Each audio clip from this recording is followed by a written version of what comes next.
Dear God, the very houses seem asleep, and all that mighty heart is lying still. Dear God, the splendor of the sight, the magnificence of the sight of the city of London early in the morning compels the poet to exclaim, Dear God. The use of the exclamation, Dear God, is very much in line with the ideology of the poet as proclaimed in the advertisement to the lyrical ballads, as proclaimed in the preface to the lyrical ballads, where the poet explains that one of his goals is to bring poetry closer to daily conversation, to bring poetry closer to the everyday speech of ordinary people. The use of the exclamation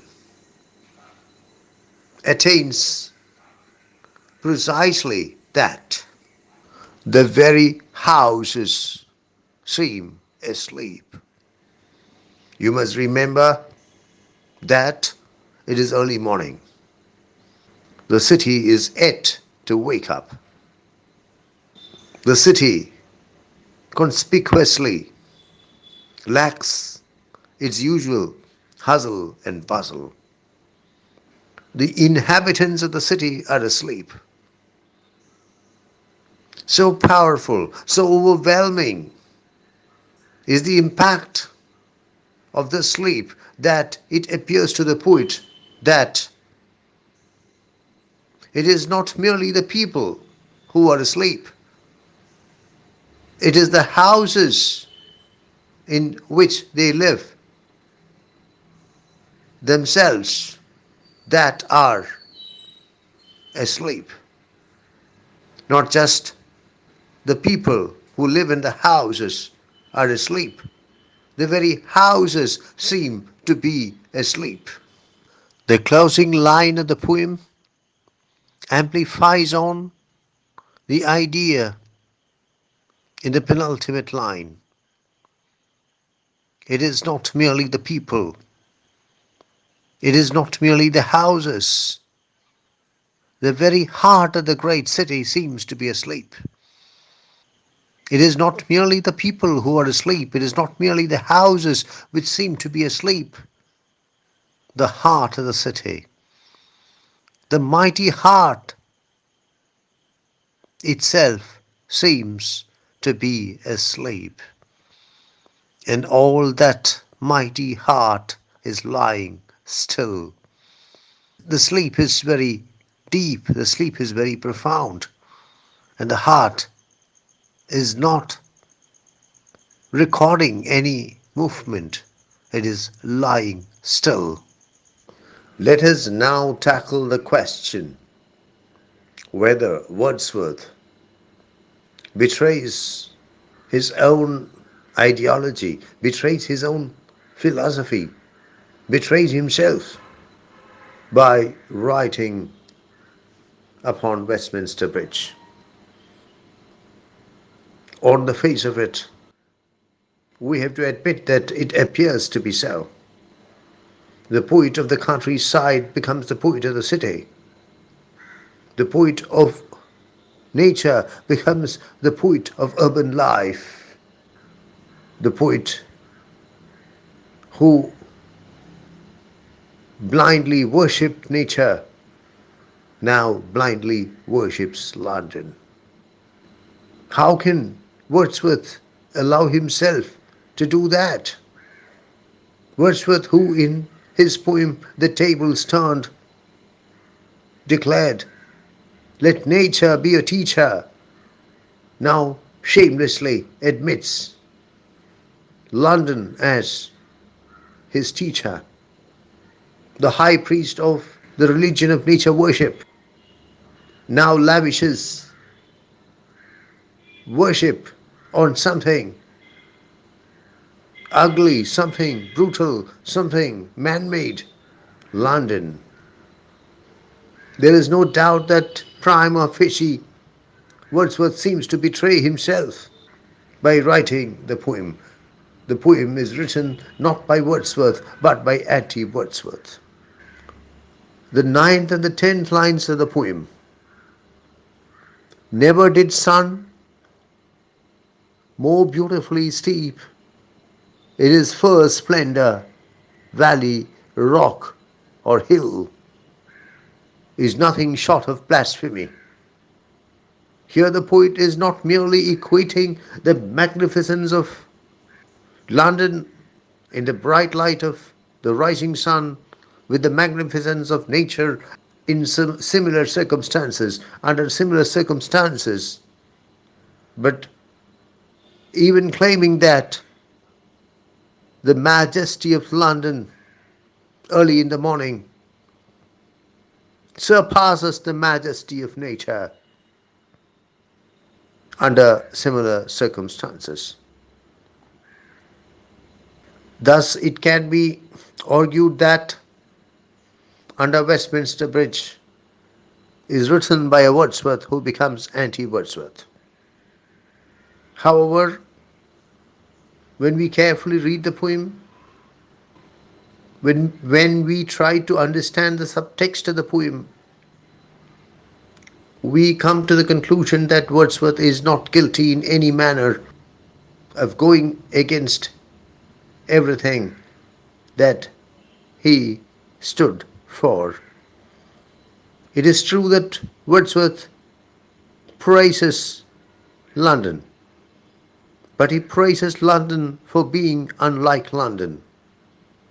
It is true that Wordsworth is carried away by the sight of London, but this is the sight of London early in the morning, when London is uncharacteristically unlike London. London is not praised for its hustle and bustle. London is not praised for its intense activity. London is praised for its calm, its quiet, its sleep. The poet is impressed by London. The poet eulogizes London because it displays those characteristics which he prizes in nature. Let us take a look at the last line of the poem once again. And all that mighty heart is lying still. I think I explained it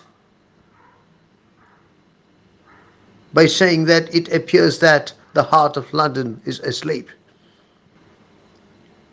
But is your heart really still when you are asleep? If your heart does not record any movement, it means that you're dead.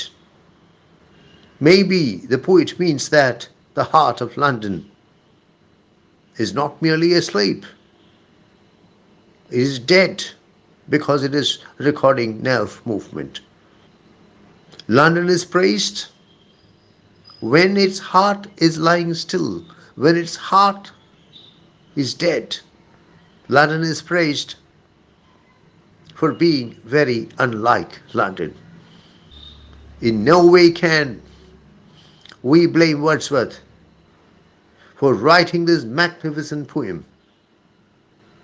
And it can be safely stated that in no manner does this poem in any way go against the ideology, the philosophy of Wordsworth, against the ideas that were dear to the heart of Wordsworth.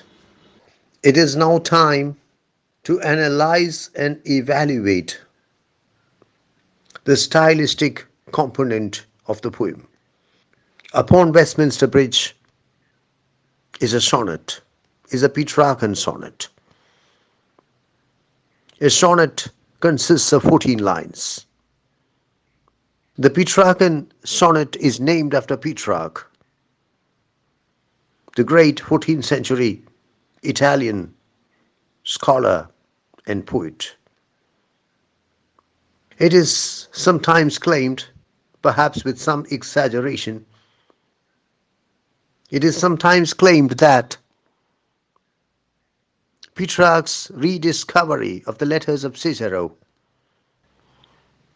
triggered the Italian Renaissance of the 14th century. The Petrarchan sonnet was not invented by Petrarch. He was only its most famous practitioner. Upon Westminster Bridge, like any other Petrarchan sonnet, is divided into an octave of 8 lines and a sestet of 6 lines. One of the reasons why Upon Westminster Bridge is so successful is that it makes effective use of various figures of speech. The first figure of speech that we meet with in the poem is hyperbole or exaggeration, and we meet with it in the very opening line of the poem. Earth has not anything to show more fair. A spectacular overstatement. We meet with hyperbole again in lines 9 and 10. Never did sun more beautifully steep in his first splendor valley, rock, or hill. The poem makes effective use of the figure of speech of simile in line 4. The city now doth like a garment wear. The poet makes frequent use of enjambment in the poem. Enjambment is refusing to pause at the end of a line. Lines 2, 4, 6 and 9 have no pause at their ends, and thus the poet makes use of enjambment, allowing the line to flow into the next line in order to reflect the forceful flow of his own feelings. The meter used is Iambic Pentameter. Penta means 5. In pentameter, every line has 5 feet.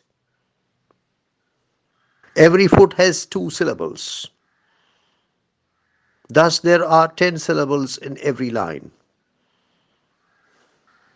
Every foot has 2 syllables, and the foot is an iamb.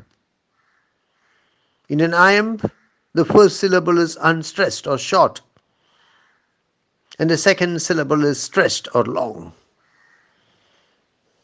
On the whole, there is a perfect matching between the thematic component of the poem and the stylistic component of the poem. The rhyme scheme used is ABBA, ABBA, CD, CD, CD. There are a couple of things I would like to say about the title of the poem. Perhaps I should have said them at the very beginning of the video, but it slipped my mind. What is the title of the poem? Upon Westminster Bridge. But that is not the full title. The full title is Composed upon Westminster Bridge, September 3rd, 1802. What does this rather long title achieve? This rather long title anchors the sonnet in place and time. It is not as if the poet had a glimpse of a city on some day and felt like writing a poem about it. We know that the city is the city of London, composed upon Westminster Bridge. Westminster Bridge lies at the heart of London, over the River Thames, on whose banks the city stands. And the site which triggered the poet's inspiration was visible to him on a very specific day, a very specific month, a very specific year, 3rd September 1802. The title thus anchors the poem in space and time and adds to the concreteness of the poem.